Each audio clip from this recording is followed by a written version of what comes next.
We're live. Hello, everybody there in Facebook land. Happy Friday to you. This is Kat. If we haven't met, I'm the president and CEO and visionary of Ta-Da by Kat, Next Level Staging and Design. And my esteemed guest, Jennie Norris, is also the president of Sensational Home Staging in Colorado. She is also my dear friend, mentor, and trainer for my master accreditation with stagehomes.com. She is also the chairwoman for IAHSP.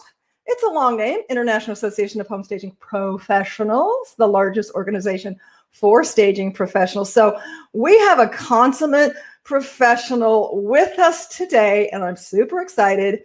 We are going to talk about the most strategic marketing tool that has actually recorded returns that you can do to sell your home and maximize the dollars on your home. You don't want to leave money on the table, and that's what we're talking about today, right, Jennie? And I see Jennie's shaking her head. I have to look at the camera. If I look at you, I'm not looking at the camera. So Jennie, welcome.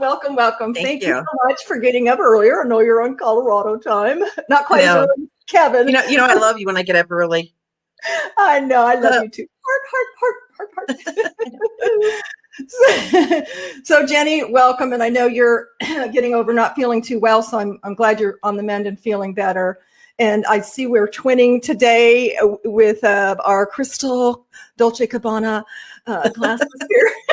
And we've got the blues. And we didn't even send the memo out, right? I know. Like on this vibe. Yeah. So Jennie, if I missed something in your intro that you'd like to, if not, we can dive right into the topic. Is that good with you? Yeah, absolutely. Okay, super.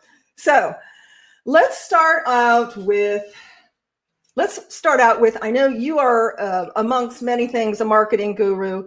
Tell us why folks may not know that what the most strategic and highest return on value marketing tool is for selling your property. I think, we know the answer to that, of course, is home staging, right? And the statistics we've tracked since early 2000s show that staging helps houses sell for more. They sell faster in a slower market. There's all the data that's out there. And I think the reason that people aren't aware of it is they're not being told by their advisors, real estate agents, what have you, because if the market's hot, there's a concept of, well, we don't have to do anything because the house is going to sell. And in the market, it will most likely sell, but it could sell for more. And especially when people are buying in the same market or even going to another state, there's only 2 states in the entire United States where it's even anywhere sort of affordable to purchase, where it hasn't gone skyrocketed. That's Hawaii and New York. Yeah. And New York because everybody's leaving, and Hawaii because it would shut down. And so there's still some deals to be had there, but otherwise every state is experiencing a shortage of inventory, prices that are going up. And so when you're buying in that same market as a seller, they want to net every single penny out of the sale. So don't leave money on the table. That is excellent, because, there's 2 messages there. Okay. And as realtors, and, we love our realtor partners. Many of them, though, are new and they don't know what they don't know. And so maybe they listen to seasoned realtors who've never staged, or they go, oh, it's a hot market, just put it, and it's going to sell. Well, it will sell, but can you get more? Like you mentioned, Jennie, you need to right now maximize the dollars. This is the hot market. So before you just go, put it up and take, you're going to get over list probably, and there'll be multiple offers and you're going to pick the best. But how much more could you have gotten? Because, we know, dear Barb has said, I quote it many times, staging creates emotion. Yeah. My tagline to that is, at Ta-Da Staging, we create that emotion, and buyers justify price with emotion. So, even in today's hot market, maybe they only have 2 to choose from in that school district, that has the specifics they want, et cetera. But are you going to be the unstaged home, which is why they, purchase the staged home, and they offer even more? So let's talk about statistics, Jennie. And I know that the statistics historically have been nationwide. And I believe, correct me if I'm wrong, it's, 1 to 17%. Yeah, I mean, our stats show up to 20% more. NAR just came out with their profile of home staging for 2021. The little synopsis, people can look it up online. I'm amazed most realtors aren't even aware that this publication is out. It's the third time they've come out with it, so it's the sixth. In 6 years, they've issued it 3 times. Every odd year, it usually comes out in March. So yes, 2021. so that's worth repeating, because I know, Yes. I teach CE classes, and I've had many realtors say, no, I had no idea. Your national board, National Association of Realtors, NAR, publishes this statistical report every 2 years? Every 2 years. Jenny? Yeah, profile of home staging. And so this year it says 47% of the buyers cited that a home staging had an effect on how they view the home. 82% said it made it easier for them to visualize the property as a future home. And then they kind of listed the top rooms that should be done: living room, master bedroom, etc. And so statistically, buyers are willing to pay more for property that's staged. And this has been going on for years. We know this data is out there. And so I'm going to throw this out there too as sort of a challenge. And just people who are watching know, I love realtors. I'm married to a realtor. My son is a realtor, so it's part of our family. Yes. Realtors have what they call, is hopefully from NAR, a fiduciary responsibility to get the most in the sale of the home for their clients. That's a realtor code of ethics. That's part of what NAR mandates when people become a realtor, fiduciary responsibility. What that means is they are supposed to do their best to make sure that the seller gets the most in the sale.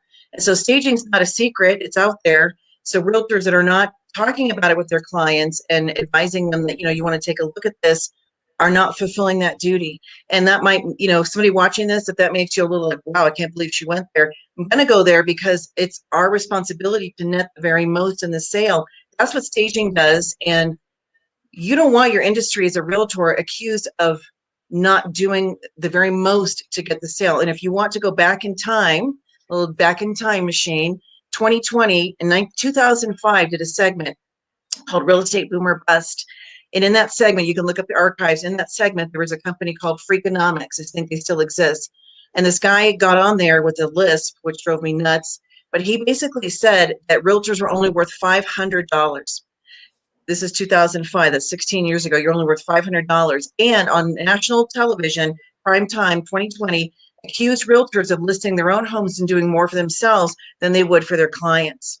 And you can imagine the uproar that came the very next day after the segment aired. And we were on it for the Happy Home Staging segment. It was a really positive segment. That I couldn't believe they went there on that segment. And because we know that's not true, but that perception is out there.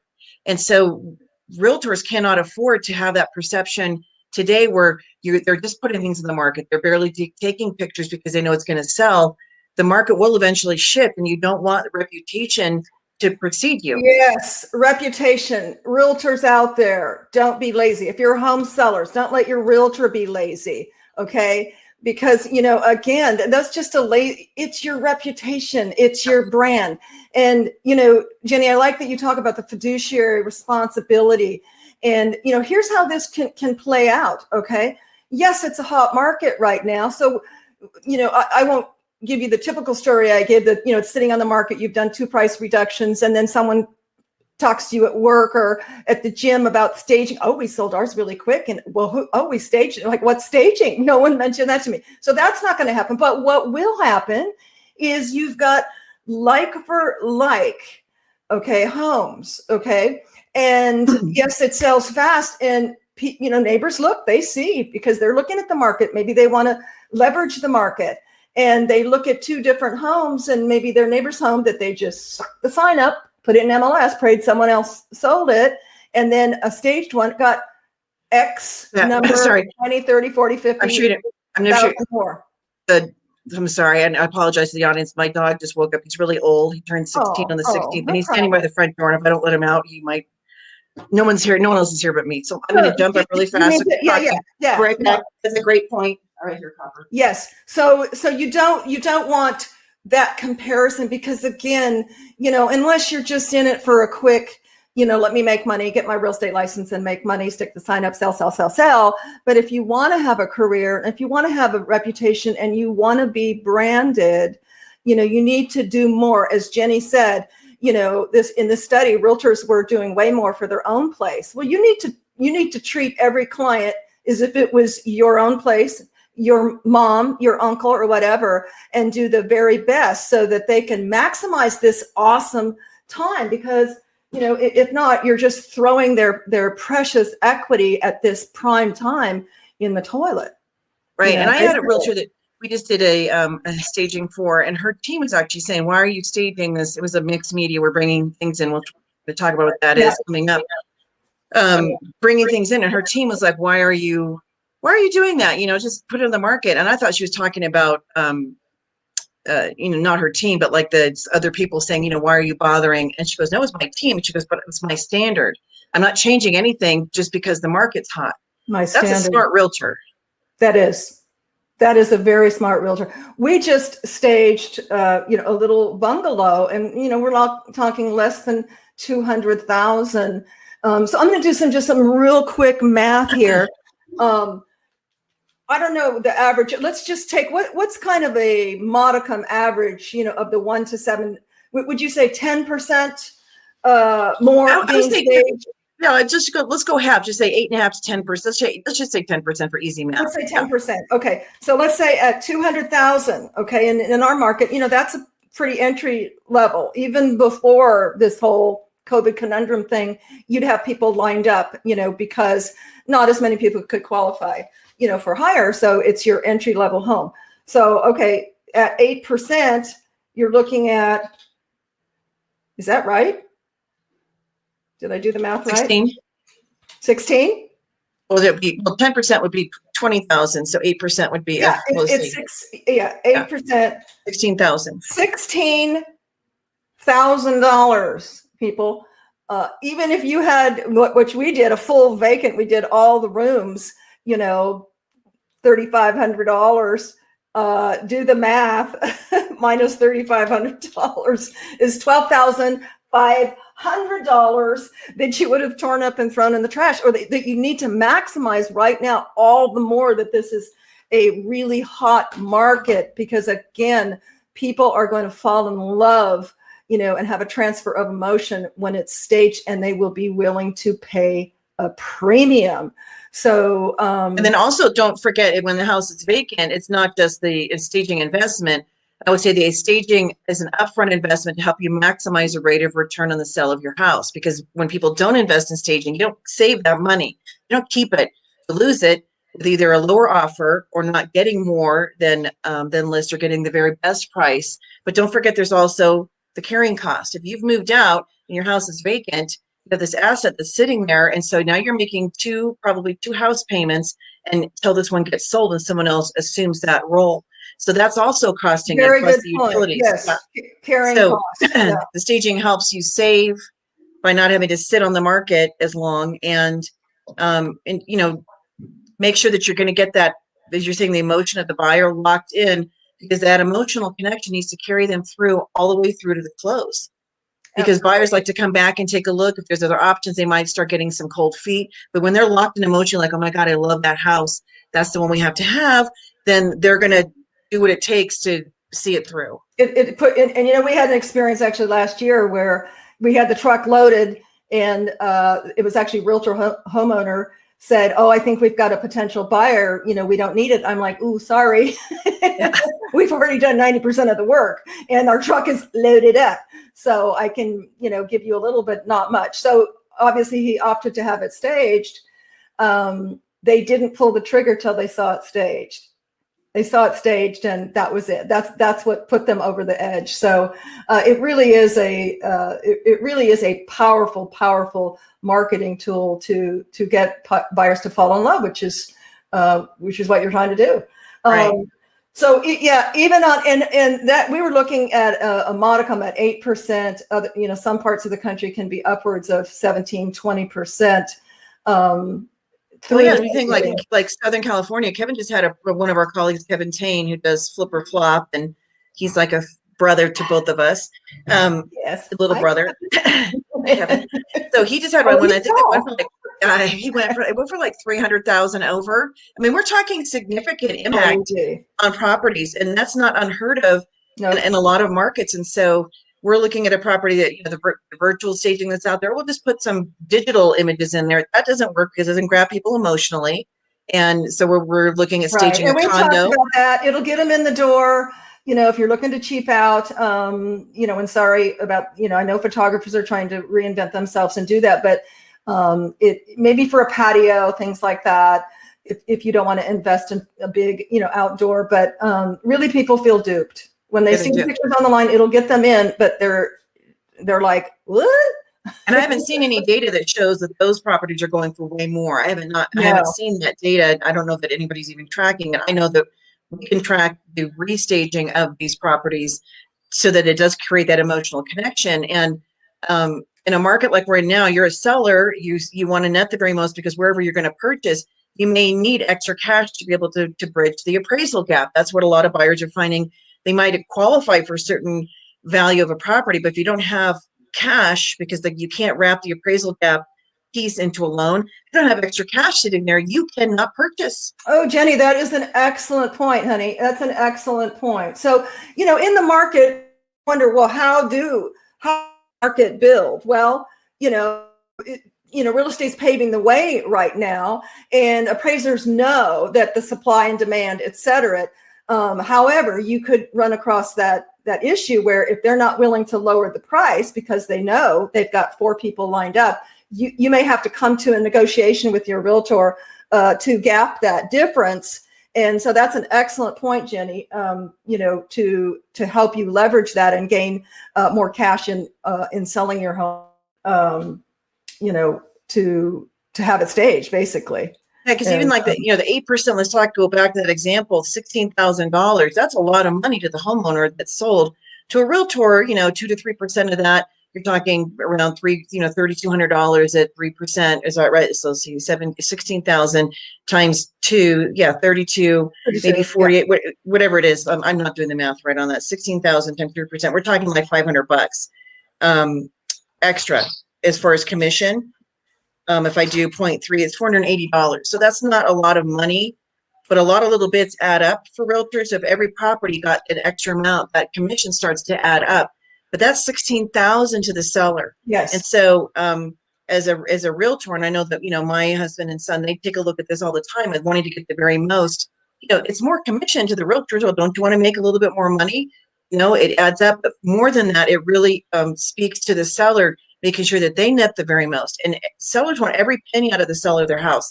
They don't want to leave money on the table. No, that's their precious equity. You need to squeeze every drop out of their equity. And now is the time to do it and to leverage it through every tool, marketing of which through staging is one of the most powerful. Jenny, let's segue into this second 10 minutes or so that we have. And let's talk a little bit about how sellers can market their property if they're living in it. We know, because not everybody has used a stager before or really knows what are the different flavors and or packages. And I was telling you before the show that we've really started doing a lot of mixed media, especially purchasing our transit. And so we're able to offer, not just full on vacant. Explain to folks who may not know what is mixed media for someone who's living in their home, which, it can be a daunting experience. It can be like living in a fishbowl. But if you do what your professional, your realtor and your stager tells you to do, you'll be living in a fishbowl for a lot less time. And you'll get a lot more money if you zhuzh it up with some mixed media. Tell folks what is a mixed media. How does it start out? What are the components and levels of it? So mixed media in our world is basically we're mixing a little bit of yours, a little bit of ours. So it's a mixed media staging. So in that situation, typically a professional stager is going to come do what we call a consultation. And that's where they're going to come walk through the property, advise seller on what needs to be done room by room, as far as specifics, pack this up, move that, remove this, add this, change that. So they're going to be very specific about what should happen in the property in an ideal world. And then based on the time frame and the budget of the homeowner, they're going to implement all of it, some of it. They may need help to implement recommendations. And when a professional stager is going through the house, we're looking at if somebody has a big wall full of family photos, and we know those have to come down because we're depersonalizing, we need artwork there. So then I'm going to be looking to see what other artwork might be suitable. If they don't have anything, then I'm going to suggest this is what we call a phase 2 mixed media. We come in and we bring the artwork, the decor, the color infusion elements that help bring that house alive visually. Because it's some people think, well, if I just strip everything out and I got my furniture, isn't that good enough? And I liken that to, it's like a cake with no frosting. I mean, there's It's nothing. sterile. It can be Yeah, sterile and cold. right. We do a lot of investors like you do, and some of our investors have invested, excuse me, in furniture that they keep in a little warehouse. But I reached out to one of my investor partners, and I'm like, ooh, that's great that you've done that, but tell you, we can zhuzh it up a notch by really bringing in, as you call the icing to the cake, or I call it the jewelry of the home, because it really has no, that's when it comes alive. As you talked about, Jenny, color integrating. As professionals, we're going to look at what the fixed elements are. If you're rehabbing a place, yeah, you've done it all neutral. But many times we walk into a home that, has some turquoise glass tile or some silk, whatever drapes that we need to work around, and we can color integrate, triangulate the color, bring it throughout the space, make it look cohesive and on purpose. But we need to, be cognizant of those fixed elements to make it all work. And sometimes it just takes, we see this, Jenny and I see this all day long. So, we make decisions, we know what's in the warehouse, and we can bring it all together for a model home look for, either just using your items or bringing in strategic, as Jenny says, art, work, some lighting. Lighting is always critical. I find that most people live in just too dark of spaces, and buyers want light and bright. If you're selling your home and you're out looking, you know that. Look at the model homes, look at what you're attracted to, and you feel better. Your vibration is raised when you see color, when you see space, when your eye moves around the place, and when it's illuminated. And that's what a professional stager can do. And, I want to make one point for realtors, if you're a realtor listening out there, and I know you've run across this, Jenny, where realtors are like, they really want us to be the bad guy. Some of them, some realtors have a good eye, but sometimes it's worth spending $200-300 for a consultation and have us be the bad guy. I've had one of my realtor partners go, Kat, I told her to remove that, and she rolled her eyes at me.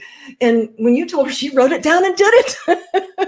And it's just, It's because you're not tied to the sale.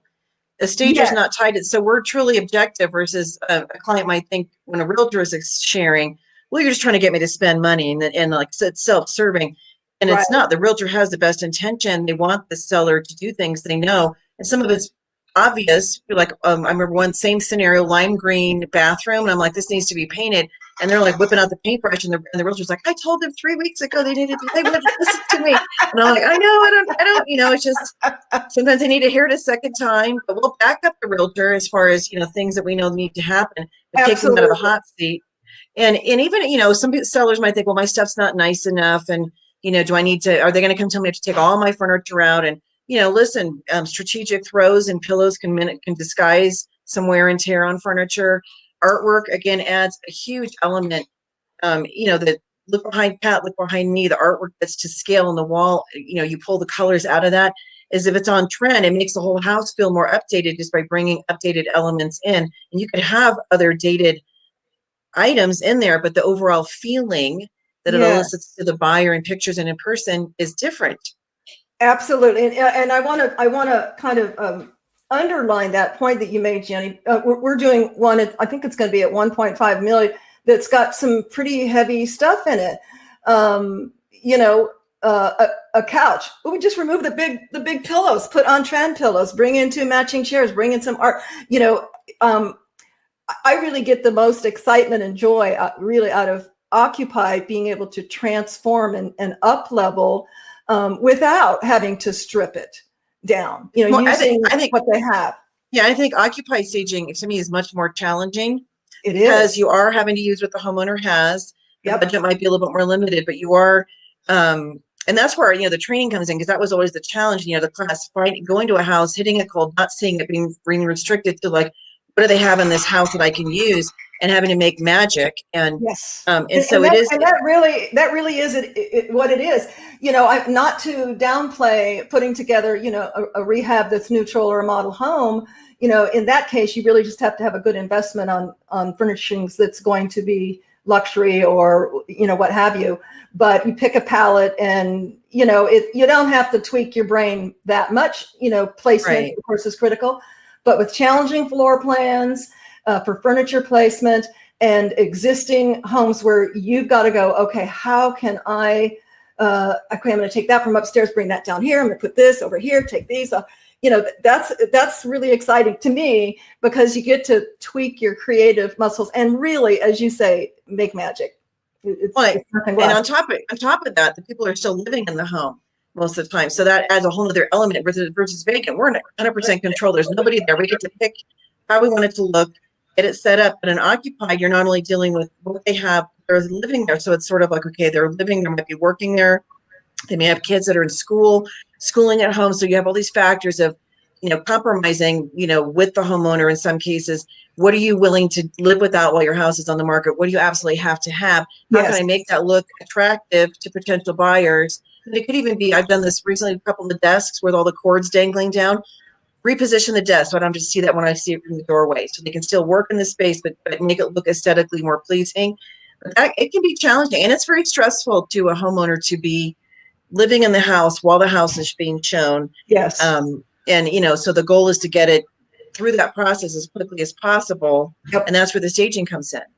Yep, absolutely. Yeah. I can't stress enough. Yeah. And I don't know about you, Jenny, two of the things that I see in Occupied that is, well, I'm going to say three that I think are, I call them easy, but, we'll just call them easy fixes for professionals is lighting, illuminating the space properly.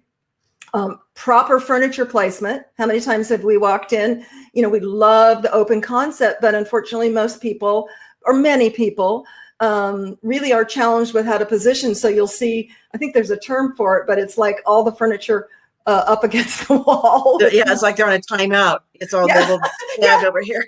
Timeout. There's nothing being connected, and that's an easy, fun fix, and I just love it when homeowners like, oh my God, I never would have thought of to do that, Are you allowed to put furniture without having a wall? I'm like, right. And so you have to know some design elements, how to anchor the space so it doesn't feel like floating, and maybe a sofa table and having the proper scale of rugs and things like that. But it's so easily doable. So, proper placing of furniture, lighting, and then painting. Bang for your buck, people. Neutralize. And I call it, if people are not able, or they don't have the time frame or the budget, or are not able to paint, I've always called it embrace versus replace. So let's say they have a wall that's red or yellow or something like that, and they're like, we're not painting. So then you want to be working with a professional, understands color. Yep. Kat is trained expert on color. I have enough to be dangerous. I'm working my way through the advanced course. But you want to know somebody who can work with the color. And so if they're not going to paint it, then I'm going to take that color and thread it through the house. But also, if it's a big dark wall, bring artwork that has light. I love it, Jenny. I love it, Jenny. And that's why you're the consummate professional. I'm going to have to use your term embrace or replace. And that's what I was speaking about earlier, that, the professional is going to go in and go, okay, it's got some pink bathroom, and and so we're going to integrate it. We're going to pepper and triangulate the color throughout and make it look on purpose, not dated. And I love that. I'm going to start coining that. Embrace it or replace it. So if you can't replace it, that's fine. I had a lady, I'm sure I've told this story before if you're listening again, but I had a lady a couple of years ago who had, 40-foot ceilings, and it was all faux painted. Forget it. Painted. So, I still called it out on my report, even though I was told that she was not going to spend the $15,000, $20,000, whatever, to paint it. I'm going to call it out, because if not, someone looks at it and goes, she didn't call that out. And what I tell folks is, I'm going to call out everything in my professional opinion and experience and talent that is going to bring you, more eyeballs and higher offers. It's up to you to do as little as much as you want. So she decided not to do it. But I said, if you do 80%, you're still going to be that much closer to someone falling in love and wanting to make an offer. So, if you're out there, don't think you have to do everything. The more you do, it's whatever you're financially and physically and everything else, willing to do. But, I have to go back to, hire a professional, because that embrace or replace concept, when done correctly by professionals, can just make a world of difference. Just take that element, that fixed element that is inherent to the house, or that you're not willing to change, and make it look on purpose. I really like that. And I would say two things to that. One, the expectation then has to be in line with what is, when a professional comes in and recommends, let's say there's 25 things that they recommend that you do as a homeowner, and you choose 5 and say, I'm not doing the other 20, well, then that's going to impact the sale. And so the expectations have to be in line with the recommendations, what has been done and what hasn't been done. So the more you can do, the better. And there are companies out there that, their cash flow is the number one reason why people don't do the things they need to do, the painting, the easy things. Painting is not expensive. And it's not much invasive either, as far as getting somebody in to do some interior paint, even exterior, maybe updating flooring or what have you. But money is the number one reason why people don't do that. Well, there's companies that are funding. They're providing that, whether it's a real estate companies. A lot of them are offering up ways. They're partnering with investment companies to come in, the money people, give a cash infusion, help that seller get the property properly updated, because they know it's going to sell for more, and then they take their money back at the closing. And there's independent companies like Zoom Casa. We've partnered with them.